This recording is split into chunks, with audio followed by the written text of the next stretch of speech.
ნაკლებად გონიათ მათ რომ გიქნიან სირთულეებს მაგრამ რომელიც მომავალში გაგრძელდება რომ გაკეთებთ თქვენი მუნიციპალიტეტებისთვის დღეს სამეგრელო ზემო სვანეთის რეგიონში მერებს საკრებულოს თავმჯდომარეებს და სახელმწიფო რწმუნებულის ადმინისტრაციის თანამშრომლებს წარუდგინე სახელმწიფო რწმუნებულის თანამდებობაზე ბატონი დავით ვერავა იგი ამ დრომდე იკავებდა სახელმწიფო რწმუნებულის მოადგილის პოზიციას შესაბამისად მისთვის არ არის ახალი ეს საქმიანობა და დიდი წარმატებები მინდა უსურვო ამ ადამიანს და ვიცი რომ ბევრ სიკეთეს მოუტანს სამეგრელო ზემო სვანეთის რეგიონს.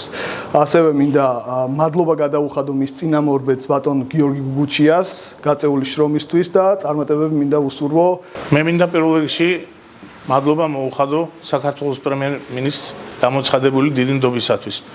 ჩემთვის ძალიან დიდი პასუხისმგებლობაა და დიდი პატევია ვიმსახუროთ ჩემს ქვეყანას სწორედ იმ რეგიონიდან, რომელიც არის ჩემთვის მშობლიური. მოგეხსენებათ, რომ სამეგრელოს რეგიონში მიმდინარეობს ძალიან მნიშვნელოვანი პროექტები, რომელიც მომავალში გაგრძელდება უფრო ეფექტურად. სამთავრობო პროგრამაში გაწერილია ისეთი მნიშვნელოვანი ინფრასტრუქტურული პროექტები, საინვესტიციო პროექტები, რომელიც ძალიან წაადგება ჩვენს რეგიონს და იქნება ძალიან ეფექტური.